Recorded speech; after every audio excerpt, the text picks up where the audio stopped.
Bueno, chicos, después de estudiar todo el periodo del Imperio Musulmán y la cultura andalusí, vamos a trabajar a partir de hoy con la Reconquista. La Reconquista es un proceso a través del cual los reinos cristianos van a expulsar a los musulmanes y a volver a conquistar sus territorios, los que eran suyos. Este proceso va a durar entre unos 7 u 8 siglos, desde el año 722 hasta 1492, y su principal misión es unificar a la península. Unificar en dos sentidos. Primero, en el sentido religioso, es decir, que toda la península vuelva a ser cristiana, y también en el sentido del lenguaje, que se empiece a hablar en toda la península el castellano, ¿vale? Si nos vamos al libro, a la página 110 y 111, vamos a ver cómo las primeras formaciones de los reinos cristianos vienen a partir de una resistencia de cristianos que hubieron en el norte. En el norte peninsular, a pesar de que toda la mayoría de la península pues, sucumbió al ataque musulmán, hubieron dos focos de resistencia. Es decir, dos rincones o dos territorios de España que no sucumbieron al ataque musulmán, permanecieron grupos cristianos. Y fue en Asturias y en la llamada zona pirenaica. Vamos a estudiarla, ¿vale? Cuando los musulmanes conquistaron la península ibérica, no llegaron a ocupar las áreas montañosas del norte. Y allí se refugiaron algunos nobles visigodos junto con algunos miembros de la iglesia. Los visigodos dominaron esa zona y fundaron varios reinos. Lo vamos a ver luego en estos mapitas de aquí, ¿vale?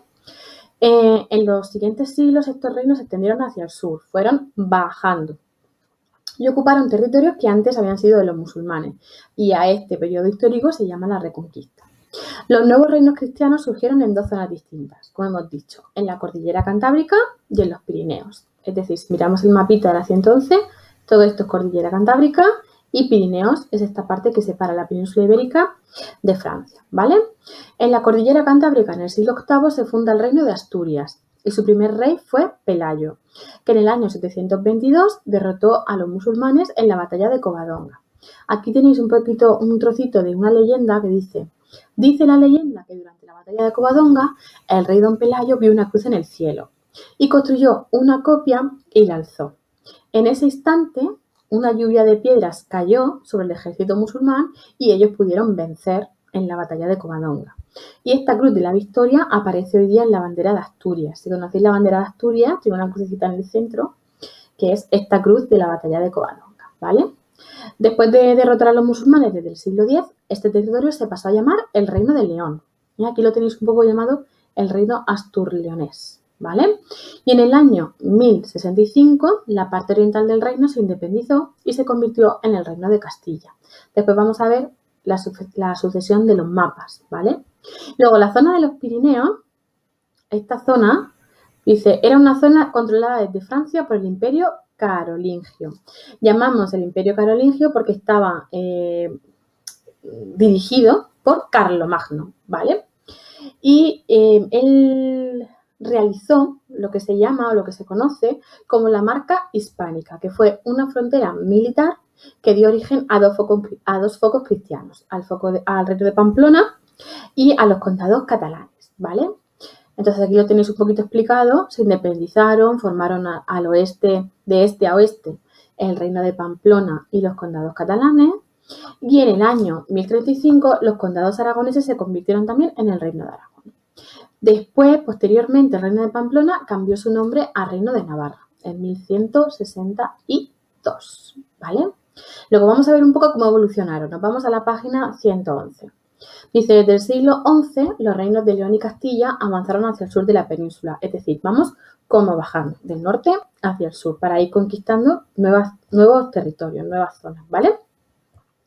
Y entonces, bueno, se hizo un poquito difícil ir bajando porque la resistencia de los musulmanes era bastante fuerte, y lo que sí se hicieron fue con unas alianzas y relaciones para después, posteriormente, en 1492, expulsar a todos los musulmanes, ¿vale? Es un periodo largo, Bueno, vemos aquí, por ejemplo, desde el siglo XI los reinos de León y Castilla avanzaron hacia el sur, ya lo hemos dicho, y cruzaron algunas fronteras que estaban marcadas sobre todo por el río Duero y por el río Tajo. Allí el rey Alfonso VI conquista la ciudad de Toledo. Más adelante, en 1139, el condado de Portugal se separa del Reino de León. Ya vemos aquí en el siglo XV cómo el Reino de Portugal ya es independiente. Posteriormente se separará totalmente de España, ¿de acuerdo? Y pasó a ser un reino independiente. En 1230 León y Castilla se unieron en una sola corona y formaron la Corona de Castilla, que ocupó lo que ahora mismo conocemos como Andalucía, y solo el Reino de Granada, que lo veis aquí en el mapita segundo, quedó en manos de los musulmanes. El Reino de Granada fue la gran resistencia. Por eso en Granada hay tanto legado de musulmanes y del periodo andalusí. En los Pirineos el avance hacia el sur fue más lento porque era una zona más poblada. Y los musulmanes tenían más interés, querían conquistar esta zona más por ser frontera con Francia, ¿vale? Y en el reino de Pamplona alcanzó su máxima expansión durante el siglo XI, durante el reinado de Sancho III. Al morir él, esto fue también trágico porque cuando murió Sancho III lo que él hizo fue dividir todos los territorios entre sus hijos. Y en el siglo XII, este reino, el reino de Pamplona, pasó a llamarse el reino de Navarra. Luego el reino de Aragón y los condados catalanes se unieron en el año 1164 y formaron lo que se llamaba la Corona de Aragón. Más tarde, en el siglo XIII, el rey Jaime I conquista los reinos de Mallorca y Valencia. La conquista tuvo su fin cuando los llamados reyes católicos Fernando de Aragón e Isabel de Castilla se tomaron la ciudad de Granada el 2 de enero de 1492, quedando ya unificada España bajo la dominación de estos reinos cristianos. ¿Vale? Vamos a trabajar las actividades 3, 4 y 5. Son actividades fáciles, son actividades que están en el texto, simplemente hay que buscar un poquito, pero os recomiendo que lo hagáis con tranquilidad, que lo hagáis leyendo y entendiendo lo que estamos haciendo. Nos vemos el próximo día.